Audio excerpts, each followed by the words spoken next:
Ce qui étonne en premier, Jean-Louis Barrault, c'est l'extraordinaire continuité de votre carrière. Je crois qu'il n'y a peu d'hommes de théâtre qui aient eu une carrière, j'allais dire, aussi longue, mais il faut ajouter également aussi remplie. Et surtout parce que vous n'avez pas été seulement acteur et metteur en scène, ce qui existe évidemment, il y a d'autres gens comme vous, mais c'est que vous avez été aussi directeur de troupe. Vous n'avez pas été seulement dans un seul lieu, vous avez beaucoup changé, vous avez eu un certain nombre à la fois de très grandes réussites, de très grands succès, mais aussi des vicissitudes. Bref, votre vie est composée d'un très grand nombre d'avatars. On se souvient des principales étapes. Votre période, si vous voulez, d'avant-guerre qui a été d'avant-garde. Ensuite, la Comédie Française. Ensuite, la fondation de la compagnie Renaud-Barrault avec le Marigny. Ensuite, le Théâtre de France. Puis le Théâtre d'Orsay. Et vous vous apprêtez à changer de lieu. Vous vous apprêtez à vous installer dans un nouveau théâtre. Eh bien, c'est de toutes ces étapes dont j'aimerais parler. Et à un moment où, justement, vous êtes, en quelque sorte, j'allais dire sans emploi, qu'en même temps, vous avez été très actif, puisque depuis que le Théâtre d'Orsay a fermé. Mais les mathématiques, là-dedans, c'est quand même très curieux. J'ai mordu aux mathématiques parce que je trouve que c'est un jeu extraordinaire. Et à partir du moment où on apprend que 2 et 2 ne font plus 4, le monde de la poésie s'ouvre. Et les mathématiques m'ont toujours servi pour faire des plans, même pour construire le Théâtre d'Orsay. Vous avez gardé quelque chose de vos études, là? Ah oui, absolument. Ouais. Et je préparais, j'ai fait une année d'X, n'est-ce pas, qu'on préparait l'X. Quand, là, c'est le destin qui devient providence, quand mon grand-père, un jour, m'a dit, eh bien, mon petit garçon, à partir de maintenant, il faut que tu gagnes ta vie, tu ne feras plus tes études, je ne paye plus tes études. Et il a rompu mes études parce qu'il m'a privé d'argent. Et j'ai répondu à mon grand-père, d'accord, tu ne payes plus mes études, à partir de demain, je ne vais plus au collège, mais je ne serai plus là. Je m'en vais, j'ai pris mon sac et je suis parti. Et j'ai fait tous les métiers. Et à ce moment-là, j'avais bifurqué, parce que j'avais fait mathématiques élémentaires, mathématiques supérieures, mais aussi philosophie. Hein.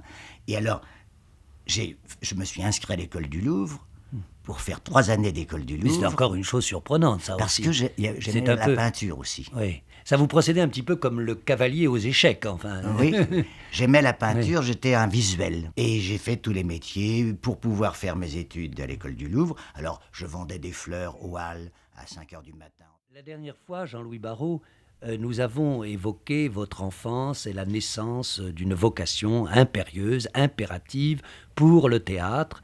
Et nous avons terminé sur une date essentielle de votre existence, qui d'ailleurs est exactement le 8 septembre 1931, où vous êtes allé vous présenter à Dulin pour apprendre le théâtre et pour enfin satisfaire un désir que vous aviez par-dessus tout.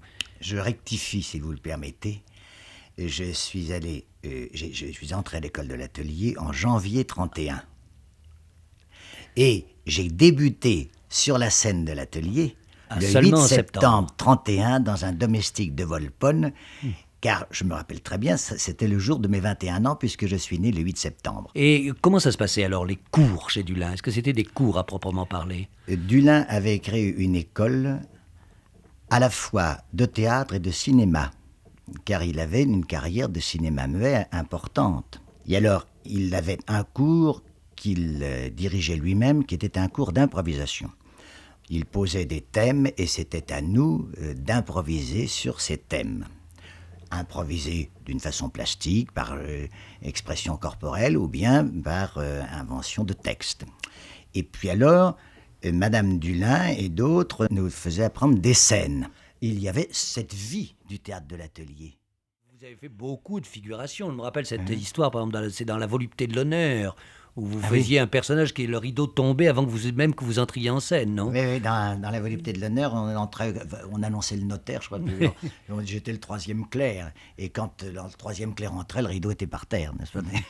On ne m'a jamais vu. Et j'en ai profité, voilà. À côté de mon caractère, je me dis, tiens, je vais en profiter pour étudier le maquillage. Puisque personne ne me voit, tous les soirs, je me ferai un maquillage différent. Et je lui avais demandé la permission, il avait accepté. Et alors tous les soirs, je me faisais un maquillage différent, avec une grande barbe, ou je me mettais en bonne sœur ou en nourrice, etc.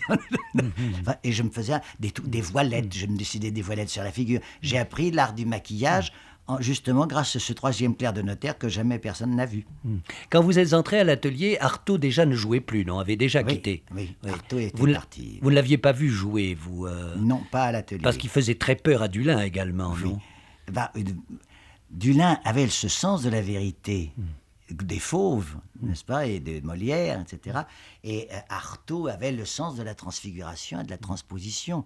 Et je ne sais plus, c'était dans Huon de Bordeaux, Oui, je dans crois. Charlemagne. Dans un rôle de Charlemagne. Et tout à coup, Artaud arrive à quatre pattes.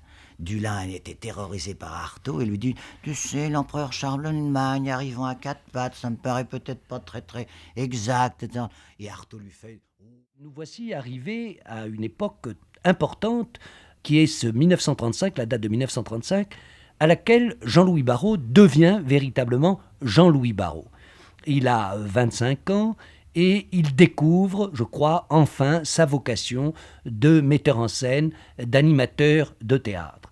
Et je veux parler de ce spectacle, la création autour d'une mer en 1935, qui est une date très très importante dans l'histoire du théâtre contemporain, du théâtre français contemporain.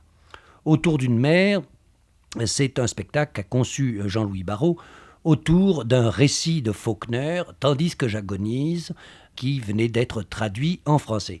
Pour moi, c'était une révélation. J'avais lu Sanctuaire, mais dans Tandis que j'agonise, il y avait une matière à mon avidité. J'avais incubé pendant 4 ans chez mon maître Charles Dulin. J'avais reçu tout ce qui se présentait, j'avais essayé d'avaler tout ce qui se présentait, et il en était résulté de nouvelles aspirations, mais qui n'étaient plus du domaine de l'être humain et de l'acteur, c'était du domaine d'un monde poétique qui s'imposait à moi et que je voulais traduire sur une scène de théâtre. Et Tandis que j'agonise, me fournissait cette matière, grâce à mon amie Tania Balachova. Et ça, Artaud, nous n'en avons pas parlé jusqu'à présent. Vous l'aviez un petit peu connu. Eh comme bien, ça. vous abordez une chose importante. C'est que j'ai connu Artaud avant Oui, bien sûr. Oui. l'édition du Théâtre à son double. Oui. Donc j'ai connu Artaud gai, espiègle, prince-quier et enfant. Et alors, je n'ai pas connu Artaud malade. J'ai connu Artaud drogué, bien sûr. Mais j'ai connu un Artaud qui m'a fait jurer dans les rues de Paris, parce qu'on déambulait dans Paris des nuits entières, il m'a fait jurer de ne jamais prendre de drogue. Il y avait entre la drogue et Artaud un cadavre. C'était le sien. Il avait une haine de la drogue. Il suppliait qu'on le désintoxique. Il ne pouvait pas y arriver puisqu'il était malade. Mais là, il faudra attirer l'attention sur la confusion que l'on fait. C'est que quelquefois, pour mériter d'être Artaud, on se force à se droguer. Oui. C'est un contresens. C'est un contresens. Et Artaud avait des visions, des lumières. Moi, il m'a donné quelques clés qui m'ont accompagné toute ma vie. En dehors d'Artaud, vous avez connu quand même beaucoup de gens à cette époque dont vous êtes devenu l'ami intime, et en particulier dans ce grenier, parce que vous avez quitté l'atelier, oui. Et puis vous vous êtes installé, ça c'est aussi une époque importante de votre carrière, au grenier des Grands Augustins, oui. C'est-à-dire dans rue des Grands.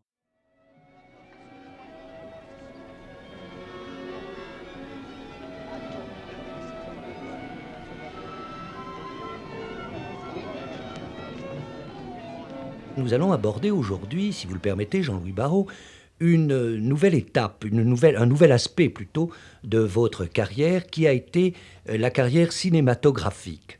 Et cette carrière cinématographique est importante non seulement parce que vous avez tourné dans des films encore très très célèbres, mais surtout que c'est un peu grâce au cinéma que vous avez rencontré la personne qui a le plus compté dans votre existence, avec laquelle vous avez créé une compagnie, qui est Madeleine Renaud.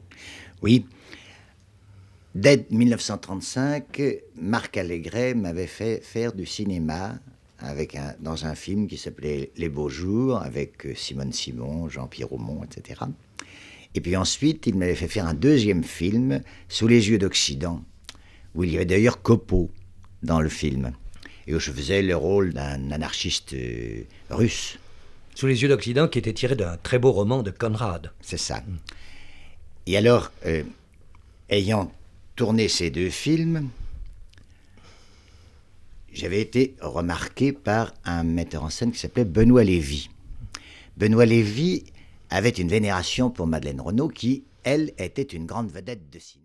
Vous avez prononcé le nom de Jacques Prévert, et justement dans un de nos derniers entretiens, lorsqu'on parlait de ce grenier des grands Augustins, il y a des noms. Nous avons parlé, un peu évoqué le nom de André Breton, de Robert Desnos, de Bataille, mais il y a des gens que nous avons un peu oubliés.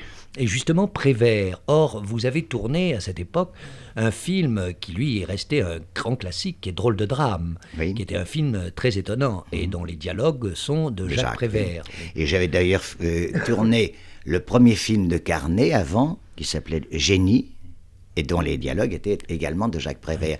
Et dès que nous avons été au Grenier des Augustins, j'avais demandé à Prévert d'adapter une pièce de Cervantes, le Tableau des Merveilles. Et nous avions joué le Tableau des Merveilles au Grenier des Augustins. On avait fait même des petites tournées dans les environs. Et alors, comment était-il Prévert à cette époque ? Merveilleux. Il était merveilleux. C'était l'insouciance même. Nous avons vécu 2 ou 3 ans là d'insouciance totale et de générosité totale et une négation forcenée de l'intérêt. Par exemple, je crois bien que ce sont les amis de Prévert qui ont rassemblé ces poèmes pour que le premier livre soit parole. Ils ne gardaient aucun papier. N'est-ce pas ? Il y avait une indifférence à l'intérêt qui a disparu. Nous sommes en 1939 et la guerre arrive, qui évidemment tout d'un coup met un coup d'arrêt dans votre existence. Oui. Mais c'était un sacré coup, tout était cassé. Oui. Et vous n'avez pas été un très bon militaire, vous n'aimiez pas beaucoup l'armée. Non, je n'ai jamais beaucoup été friand de l'armée et de la vie militaire. Mais enfin, ça c'est normal. Je suis orphelin de père de la guerre de 14-18 et je me permettais de dire qu'on ne fait pas la guerre avec des orphelins de guerre. Mais comme vous êtes également tout de même un être un peu paradoxal, bref, un artiste, vous avez voulu vous marier, vous avez voulu épouser Madeleine Renaud, ce qui était bien normal, et vous avez choisi, je crois, une drôle de date, qui était le 14 juin 1940. Oui. Oui, on avait décidé de se marier sur les conseils du fils de Madeleine et du premier mari de Madeleine, Charles Grandval, que j'aimais beaucoup.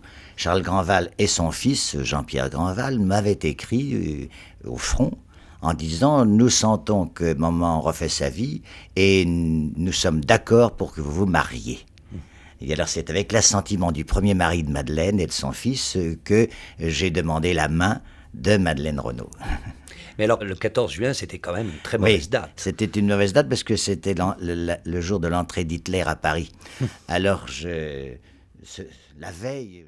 Et alors, c'est à ce moment-là, que se situe, ça a été finalement un bon choix, parce que se situe la grande aventure, votre grande aventure théâtrale et la grande aventure de la guerre, qui a été la création de ce soulier de satin, spectacle évidemment tout à fait inhabituel, puisqu'il durait très longtemps, et que c'était une œuvre que jusque-là, qui avait été écrite 20 ans auparavant, et on jugeait que c'était impossible de la jouer. Claudel lui-même, d'ailleurs, n'y croyait pas. Oui, d'ailleurs, il le dit. Il est peut-être possible que le soulier de satin soit joué un jour. C'est ça. Oui. Et alors, cela dit, pour préciser vos rapports avec Claudel, que nous retrouverons au cours des entretiens suivants, qui sont très très importants dans votre carrière et dans l'histoire, bien sûr, du théâtre, il y avait longtemps que vous vouliez monter Claudel. Vous l'aviez connu déjà au moment de Numance, je crois. J'ai connu Claudel en 1937. Il était allé voir Numance et m'avait convoqué chez lui, rue Jean Goujon. Et là, nous nous étions immédiatement reconnus, bien que nous ayons eu 42 ans de différence. Et au bout d'une demi-heure, nous étions 2 jeunes gens de 18 ans et on marchait à 4 pattes et on s'entendait sur le sens de la respiration et de l'art du geste, etc. Et je lui avais demandé à cette époque-là 4 pièces. Tête d'or, qui est sa sève, Partage de midi, qui est son épreuve, Le soulier de satin, qui est sa somme, et Christophe Colomb, qui est son regain. Il avait hésité, m'avait même refusé la plupart des pièces, et il avait dit peu. On peut dire que, par rapport à l'histoire de la comédie française, ça a été un changement parce que moi je me souviens très bien de mon attitude de jeune homme, des amis avec qui je suis allé voir Le Soulier de Satin. Nous avons fait la queue pendant longtemps pour pouvoir aller là. Et tout d'un coup, la comédie française nous apparaissait sous un angle nouveau. Et alors, vous avez continué, bien sûr, à y faire des spectacles. Et vous avez monté un Mauriac. Oui, et les Mal-Aimés. Oui, et puis surtout, une chose que j'avais beaucoup aimée aussi, qui était Antoine et Cléopâtre. Dans la traduction de Gide, Oui, oui. et qu'elle est un peu dans le sens de Claudel, d'ailleurs. Exactement. Dans le sens du Soulier de Satin. Et même, j'ai fait revenir Étienne Decroux. Nous avons réglé les combats d'Antoine et Cléopâtre ensemble. Il y avait une espèce de rapprochement entre une nouvelle comédie française et tout ce qui nous avait formés, avec le cartel, avec Étienne Decroux, avec le mime, etc. Cette traduction de Antoine et Cléopâtre, elle existait déjà ou Elle existait déjà, oui. Et Claudel, vous n'avez pas eu peur que Claudel vous en veuille de son vieil ennemi Gide Non, pas du tout. Non, entre les deux, j'ai toujours joué le rôle de Scapin. Je voyais Claudel, je voyais Gide. Gide me disait « Oh, pourvu que Claudel ne me rencontre pas, s'il me rencontre, il se signe. » Mais ça ne fait rien. Dans le fond, c'était de vieux frères. Car n'oublions pas que c'était Gide qui, sur la demande de Claudel, avait corrigé les épreuves de partage de midi. Nous vous avons quitté, Jean-Louis Barrault, la dernière fois, après une carrière déjà extrêmement remplie. Et nous sommes en 1945, et vous avez quitté la Comédie Française. 46. En 1946 seulement. Mais le Marigny, pourtant, a été créé au même moment. 17 octobre 46. Ah oui, tout de suite. Alors donc, vous êtes allé vite. Ah bah oui. Mais alors, quand vous êtes, tout de même, ça s'est pas fait en un jour. Avec Claudel, nous avions une devise qui nous réjouissait, c'était « mal mais vite ».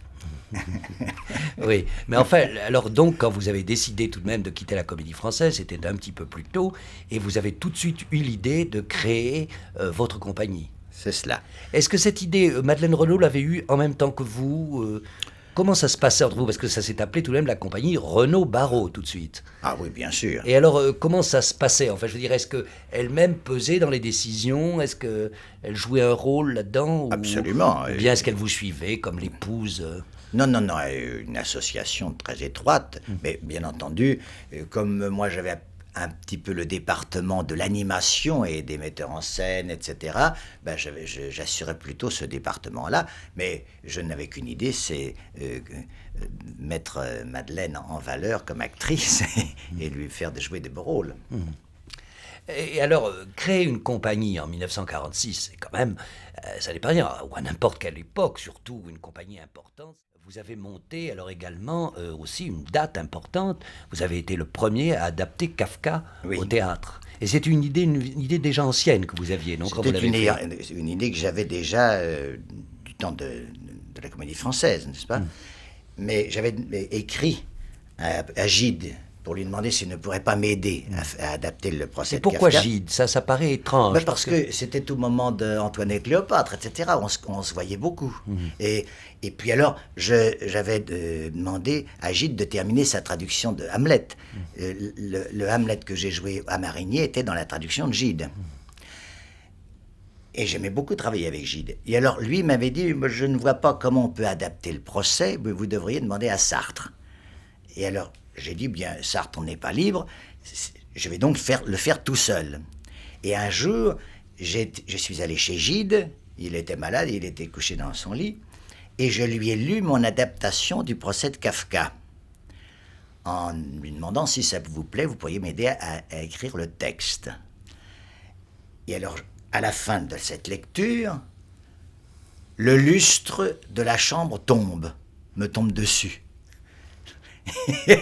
Et Gide s'exclame en disant « Oh, c'est merveilleux, le lustre vient de tomber, alors je vais vous aider à écrire le texte des procès de Kafka. » C'est comme ça que nous avons collaboré. Nous reviendrons sur le Marigny dans un prochain entretien, parce qu'il y a encore beaucoup de choses à dire. Mais tout de même, nous sommes à un moment où le théâtre en France, je voudrais faire une petite extrapolation, où le théâtre se modifie en France. Et il y a en particulier une date importante à ce moment-là, qui est l'année 1951 et où se crée le TNP et où s'est créé un petit peu partout en France un nouveau genre de théâtre qui sont des théâtres, en gros des théâtres populaires, des théâtres subventionnés, c'est-à-dire que la comédie française n'est plus seule, qu'il y a d'autres troupes. Et comment vous avez réagi, vous, compagnie privée, faisant un travail que d'autres ont fait ensuite, mais avec beaucoup d'argent, subventionné, et comment avez-vous réagi à cette espèce de transformation subite que d'ailleurs vous aviez favorisée d'une certaine façon? Oui, et à laquelle j'ai applaudi. Oui. Donc, Mais enfin, est-ce que pour vous, c'est sur le public, par exemple, est-ce que ça fait un changement? Le fait, par exemple, que les gens pouvaient aller, à partir de 1951, pouvaient aller au TNP, voir de fort beaux spectacles, pour des prix dérisoires, alors que vous étiez obligé, théâtre privé, de faire payer des places beaucoup plus chères. Oui, c'était une Et difficulté. est-ce qu'il n'y a pas de eu notre une part. séparation? Est-ce qu'il n'y a pas eu une séparation à ce moment-là des publics? Je ne crois pas. Je ne crois pas. On a le public qu'on mérite. Oui, mais il y a cette Et- question d'argent qui mais joue nous un rôle avions quand des même. places bon marché et nous avions un fort pourcentage d'étudiants et de jeunesse qui venaient au théâtre Marigny.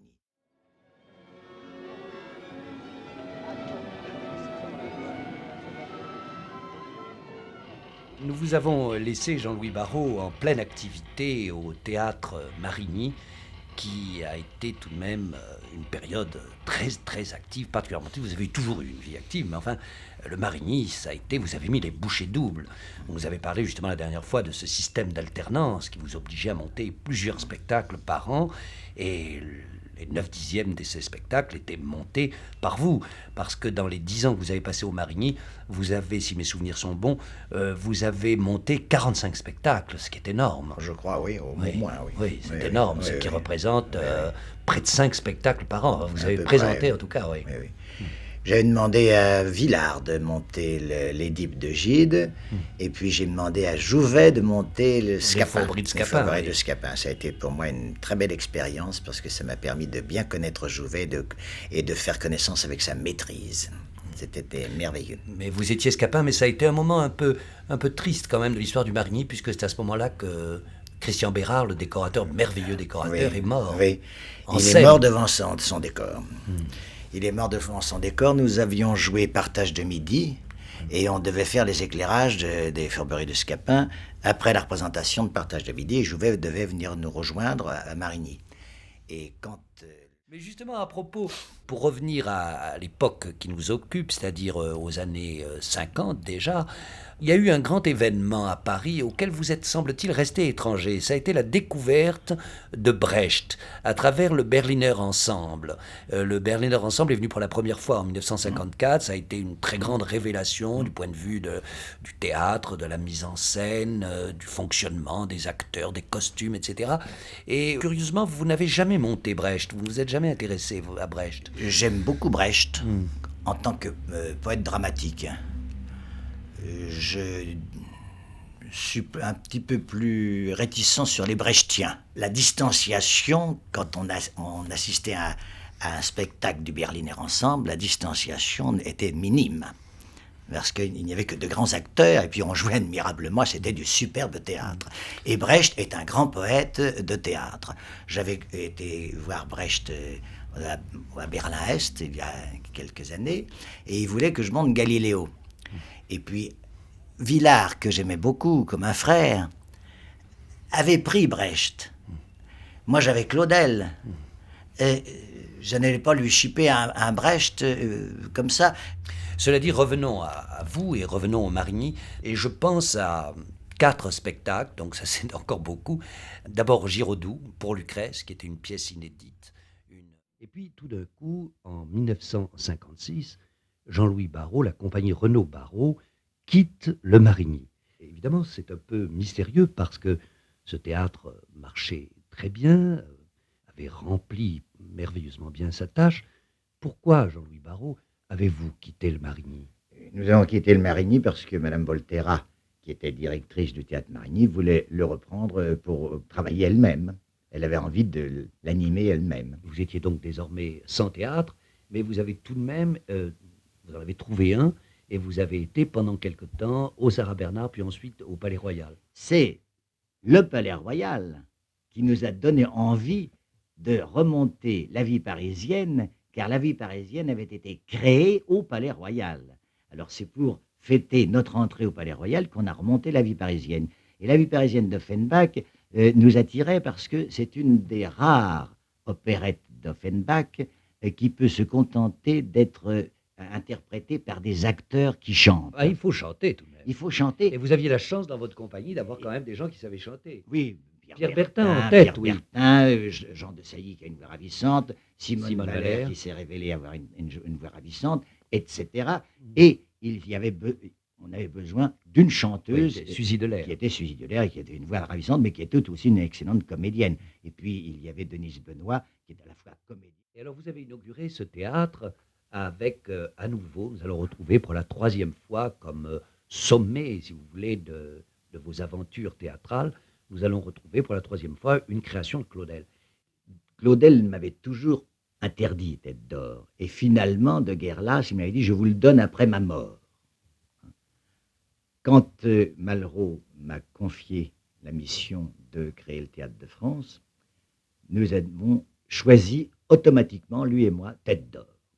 Parce que c'était la jeunesse de Claudel, et c'était faire entrer Claudel dans la jeunesse actuelle, et c'était présenter le Claudel de 18 ans, de 20 ans, c'est-à-dire le contestataire d'une société qui nous enfermait.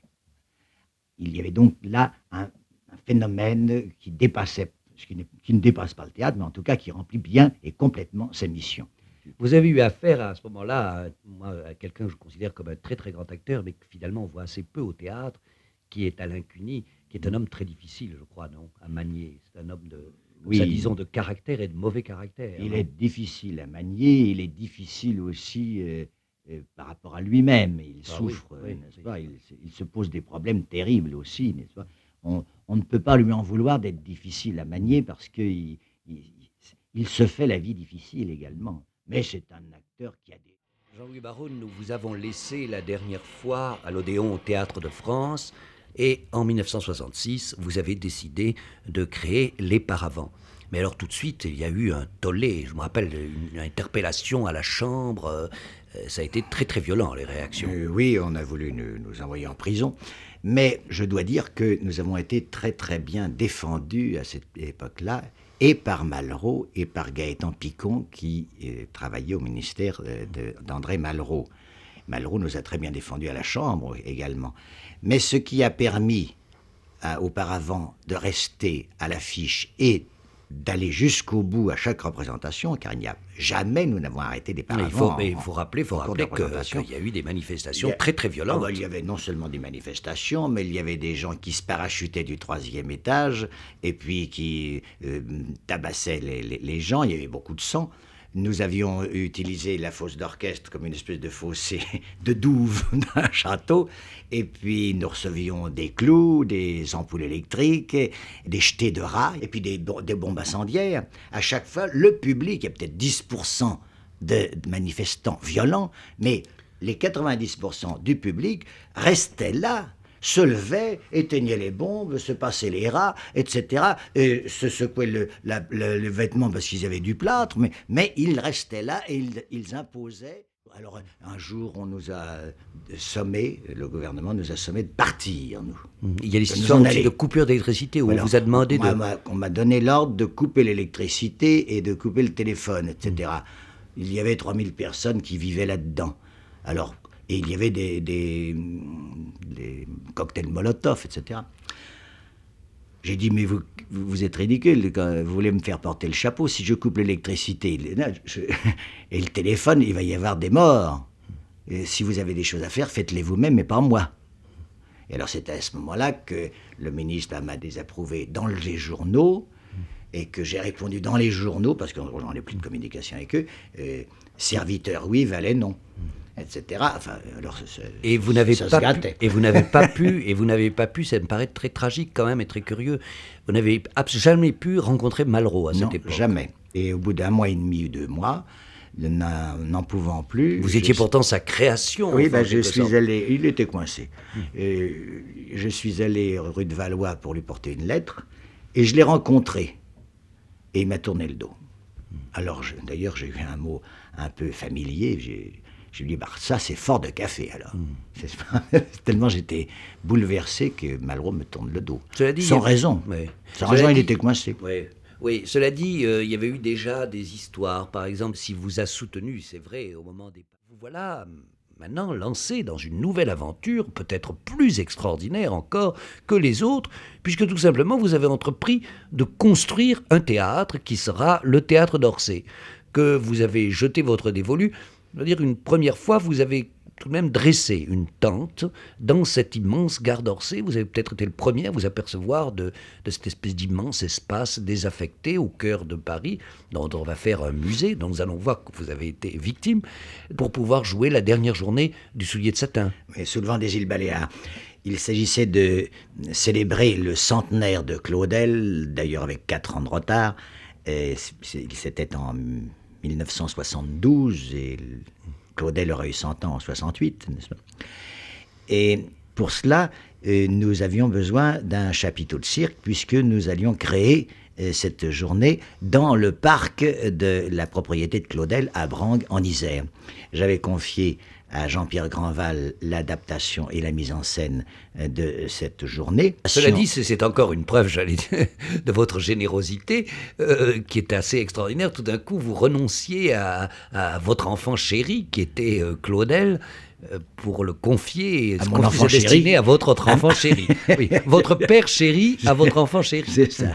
Donc, nous créons le Sous le vent des îles Baléares en juillet 60. Il y a quelque chose de beaucoup plus étonnant, enfin, si on peut dire.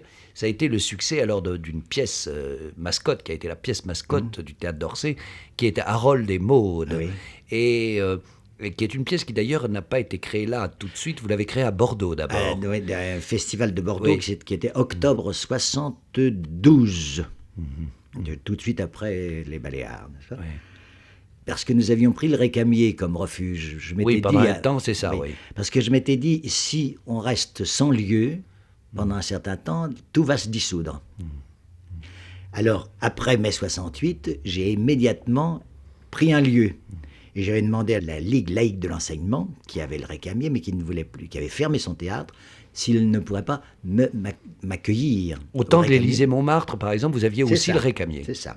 Et nous avons répété là, mais comme un lieu de répétition, comme on prend un atelier de peintre. Oui, mais vous y avez joué des spectacles aussi. Ça n'est qu'après. Après, oui. C'est au moment où Beckett a eu son prix Nobel que j'ai été revoir la Ligue laïque de l'enseignement et je leur ai dit pourquoi est-ce qu'on ne nous rouvre pas le Récamier pour faire un festival Beckett. Et ils m'ont répondu, bah écoutez, finalement, après tout, rouvrez-le si vous payez tout. C'est tout. Alors, on a rouvert le Récamier pour faire une série de Beckett. À ce moment-là, le Récamier était reparti, ce qui nous a permis de monter la mer de Viskiewicz, etc. Et puis,